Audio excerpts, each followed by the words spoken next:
Hey guys, what's going on? Welcome again to my YouTube channel, RobZEjz9zt YouTube. I say welcome again to my YouTube channel, RobZEjz9zt YouTube.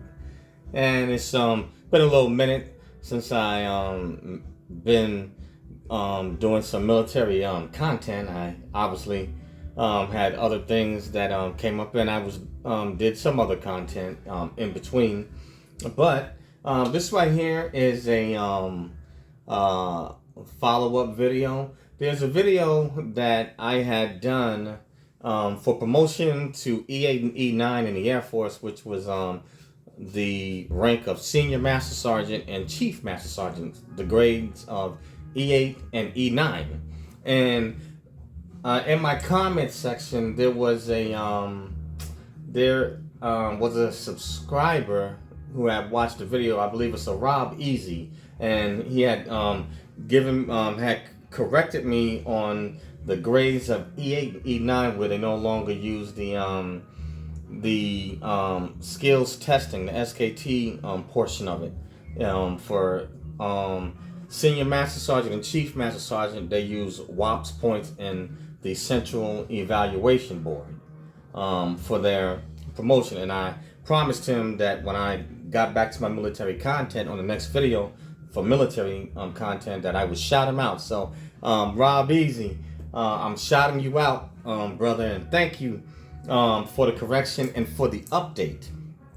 As we all know, with the or those of you that may not know, but those of us that are veterans and that are in the military can periodically change how they do evaluations and promotions in other systems and programs from time to time in the military, so they can change things up. But for this one, I'm going to do all three grades from Master Sergeant E-7 to E-9, and this is coming from military.com. So I'll leave a link in the description. I'll probably post it later on, but I will drop the link in the description so you can check it out. But the one thing I do believe in is having integrity and being thorough. If you're gonna post something up, then do it right. Shout out to you, RobZEjz9zt. Thank you. All right, so let's get started, guys, and this video won't be too long.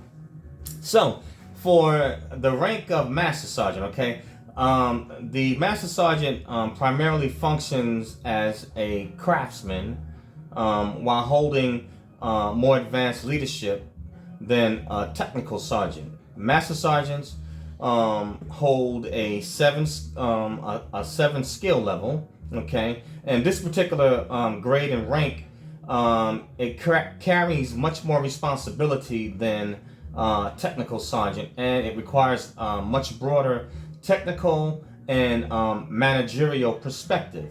Okay, now generally speaking, the average service-wide active duty time for advancement to the rank of Master Sergeant, normally they advance at about maybe about 17 years, but for the grade of you can get there a bit early. I believe some may make it as early as maybe as 8 years, but you're talking about the burners, absolute exceptions.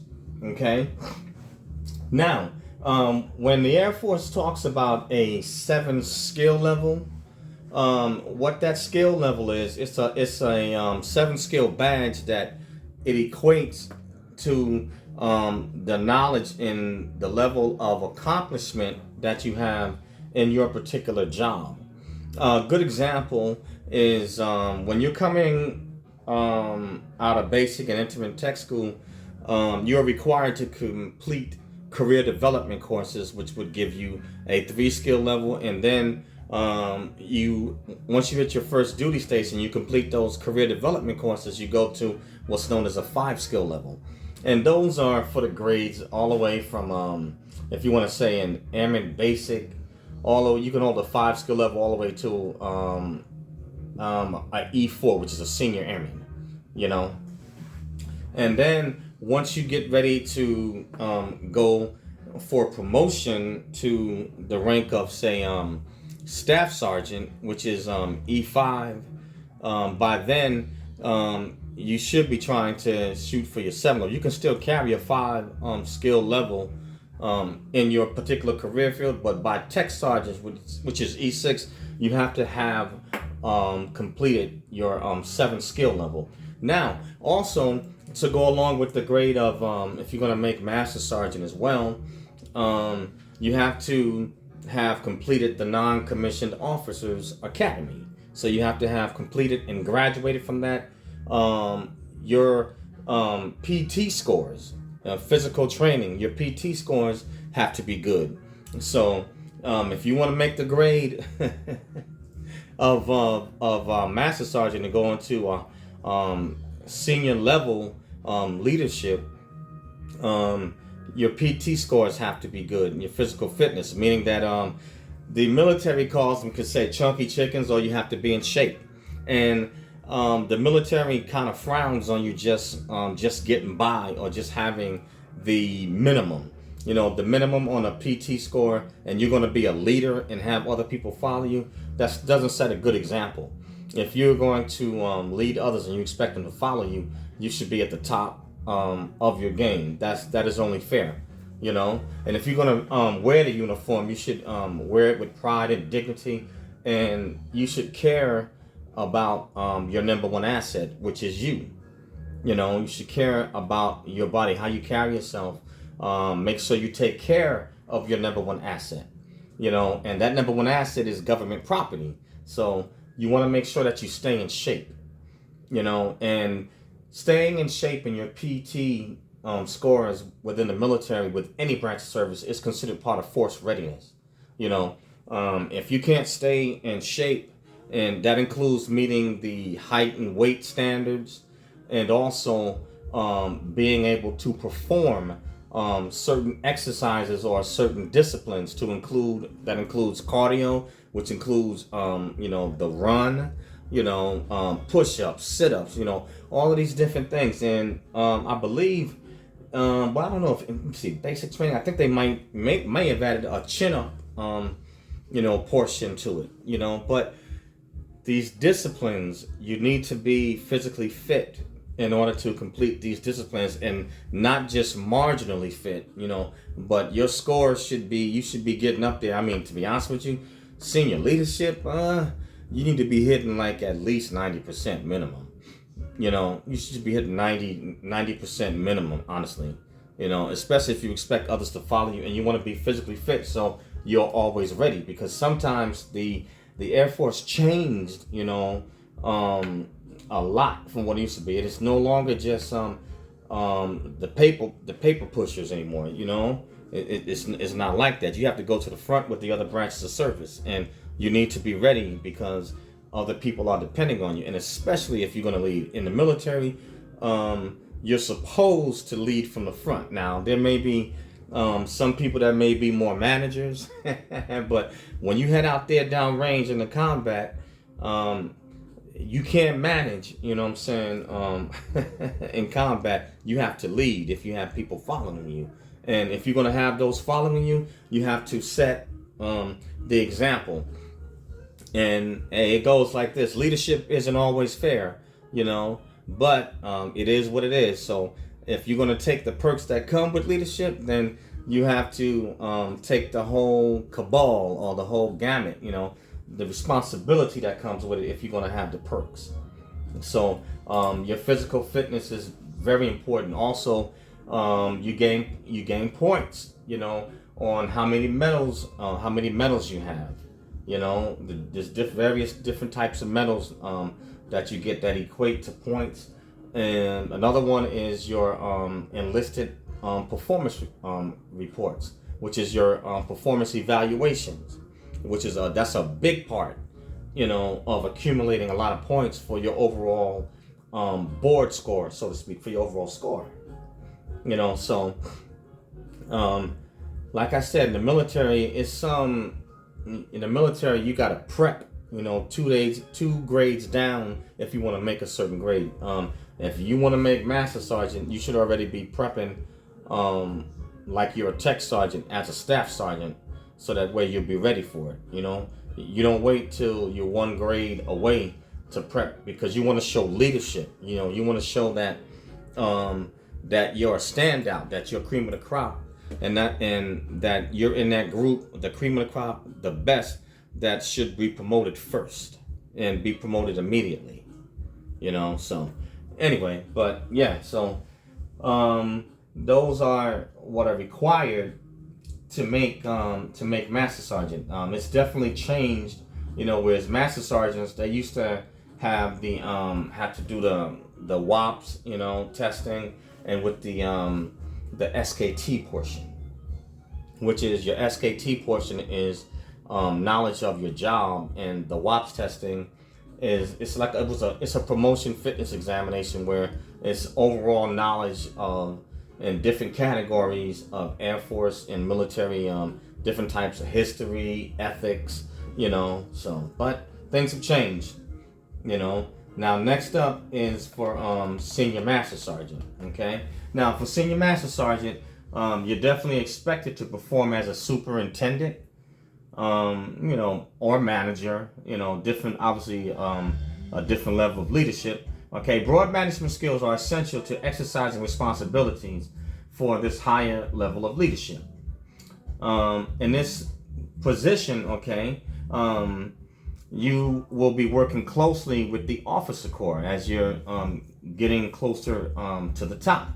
Your seniors and your chiefs really operate in if you want to say, the strategic area of the enlisted side. The enlisted side is tactical. The officer side is strategic. But your seniors and your chiefs, your E8s and E9s, they really operate from more of a strategic side to get the tactical portion done. So they'll work with the officer corps, which is strategic, and coordinate, plans or battle plans, whatever they need to get done, and then they'll communicate that to the rest of the enlisted so that they can carry out the mission. Tactical means to carry out the mission. Strategic means to plan it. And the mission for the military obviously is not always in wartime, but that is a key component of it. But the military, like any other organization, it has structure and obviously regiments, but it has a setup. You have logistics, you have everything, logistics, mechanics, you got fighter pilots. So you have all these different types of career fields that make up the military, and in particular the branch of the Air Force. So you have to have a strategic plan, which includes everything from budgeting, bombs, bullets, whatever, how many sorties the pilots are going to fly. But the pilots cannot fly their planes or do their sorties without aircraft mechanics. They can't fly without having parts from supply. You logistic people, So you have all these different career fields, and they have to be strategically coordinated. All these different resources, assets, and people. So you have to logistically coordinate all this stuff, and it comes to a battle plan or strategic planning first, and then the officer and the enlisted work together to ensure that the enlisted tactically carry out the mission, boots on the ground. But your E8 and your E9s, they're really more on the strategic side with the enlisted force, because they work closely with the officer corps, and they funnel down the strategic plans and the instruction to the enlisted side that they can tactically carry out the mission. So I know that was a bit long-winded, but I hope that makes it clear for those that are listening and watching this, and you may not be military, but that's the basic gist of how it works. But if you're going to be promoted to this grade of E8 or Senior Master Sergeant, basically they use what is known as WOPS points and a central evaluation board that reviews their records. That's how they get promoted. Now, to be eligible, to be eligible for promotion, okay, a Master Sergeant has to have, and this is if you're a burner, a minimum of 11 years time in service and a total of 20 months time in grade. Okay, time in service means how long you've been in the military overall. Time in grade means how long you've held a particular rank before being eligible to move up to the next promotion. So, but yeah, so 11 years time in service, 20 months time in grade, and that's for those that are exceptional. That means that they're burners. They don't probably made some below the zone. They probably had a step promotions for exceptional performers, or they tested and made every grade and rank the first time. So those are exceptional at the peak. But anything between probably 11 to 13 or 14, that's still pretty fast for the grade of senior, especially when there's only 2% of the enlisted folks that get promoted to this grade. And I believe for chief, I think it's even 1%. So the numbers are really, really small. So you only getting the cream of the crop. So basically with this one, your records, saying had better be stellar, So that means that at this level, your evaluations better be marked all the way to the right. That means the Air Force uses the evaluation system goes from a 1 to a 5. A 1 being the worst, like 1 and 2s are really bad. That means that, hey, you're getting booted. 3 is average. 4 is really good, and you are ready for promotion, and 5 is exceptional. But because they have different categories where on a enlisted performance rating, you may score maybe say out of 8 areas you might have made 5, but you had 1 4, so that could knock you out of that. You're not going to make it with this group. But this group right here, they're looking for whatever category they have on that evaluation. They want it to be marked all the way to the right of what's known as a firewall 5. That means you are superior in every category marked. So that's what they're looking for. Then also you have to have completed your 9 skill level at the senior non-commissioned officers academy. You have to have graduated and completed that. Then you have to have shown leadership in various different programs or organizations where you've actually led it.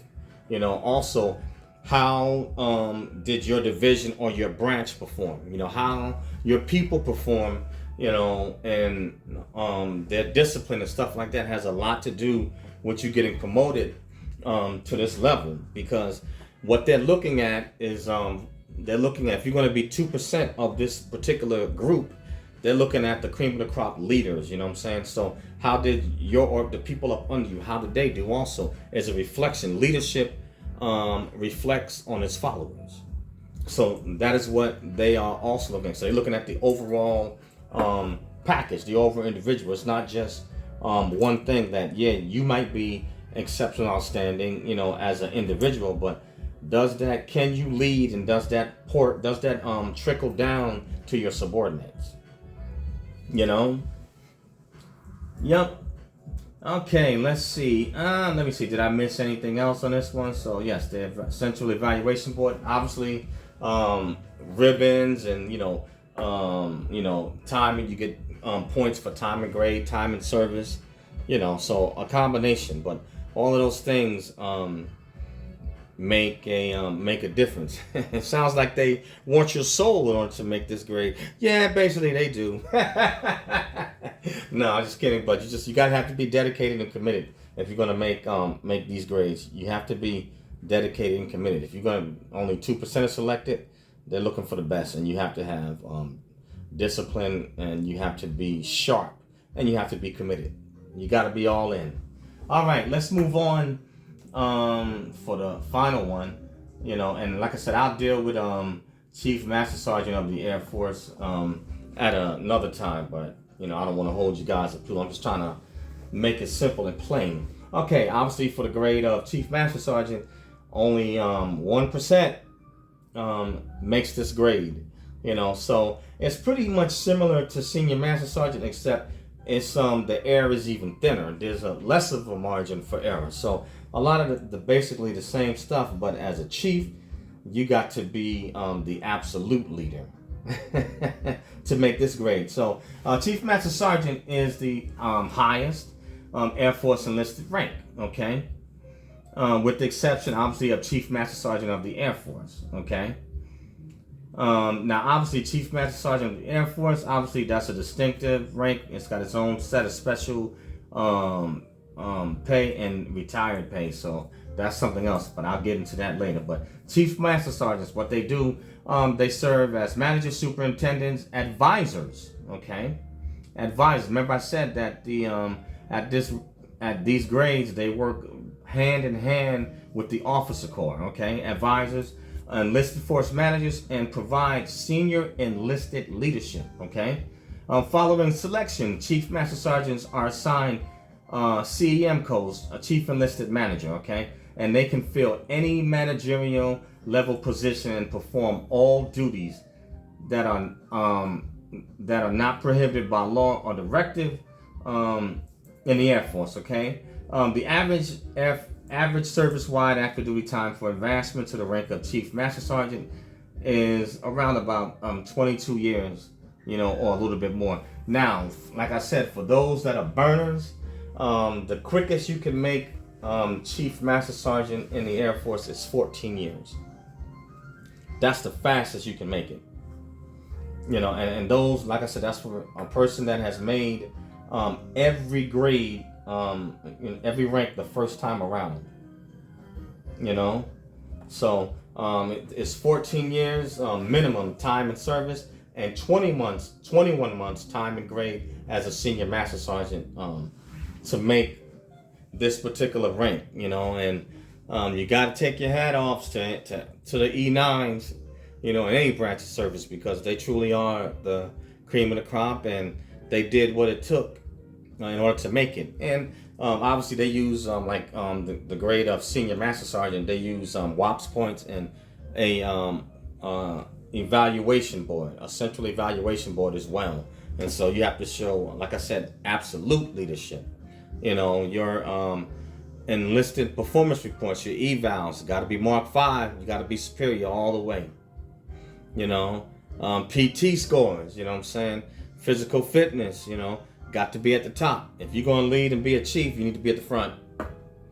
And you definitely, it's not an if, you must set the example for others to follow, you know. And obviously, by the time you get, if you get into this level, and like I said, E8 and E9, obviously, you already know to make sure that off-duty conduct, finances are in order, and et cetera, et cetera, et cetera. I mean, you should already know that at this level, but you are at the front and are seeking to be the cream of the crop or the epitome of the enlisted, you know. And even to some junior officers that are on the officer side, you know, many times a chief is going to be, you may have to lead some of your junior officers, you know, in the officer corps that are new, you know, your first, second lieutenants, you know, and they may need your wisdom and guidance because they're young officers. So it's not just for the enlisted as well. You're also a leader, you know, to the young officer corps. And the young officer corps definitely needs the wisdom and experience and expertise and knowledge of the top enlisted, of the enlisted period, you know. But yeah, so you can't be no slouch if you expect to make this grade. Only 1% make it. So that's the absolute cream of the crop. But that's pretty much all I have on this particular video. And I covered the grades of E7 promotion from E7 to E9. So I'll put that, you know, in the title of this video. And again, shout out to RobZEjz, that's his name, RobZEjz, you know, RobZEjz. And thank you again, you know, for giving me the update and keeping me posted on the changes that are occurring in the Air Force. Thank you. Shouts out to you. And the name of this channel is Eric Broadus YouTube. That's EricBroadus, or Eric Broadus YouTube. And I also have a podcast called Snacks Thoughts, SnAkzThougHts. And my podcast, Snacks Thoughts, can be found on Acast, Spotify, Spreaker, iHeartRadio, Google Podcasts, iTunes, and a host of other social media outlets. And also I'm teaching courses on Skillshare on how to succeed in the military, cultural diversity, leadership, and a host of other topics. And I will leave the links in the description. So please join the class, and love to have you. Love to have you, but share it. Snacks Thoughts and Eric Broadus YouTube. Please share it. Push it out. Push it out, guys. Friends, family, frenemies, enemies, whatever. You know, dogs, cats, whatever, turtles, share it. Push it out, guys. But thank you to all my subscribers, and thank you for those that took the time to watch the video and listen. And I appreciate it. All right, guys, and I'll see you soon on the next one. And be on the lookout for my podcast, Snacks Thoughts. Have some interesting topics being uploaded. Peace out, guys.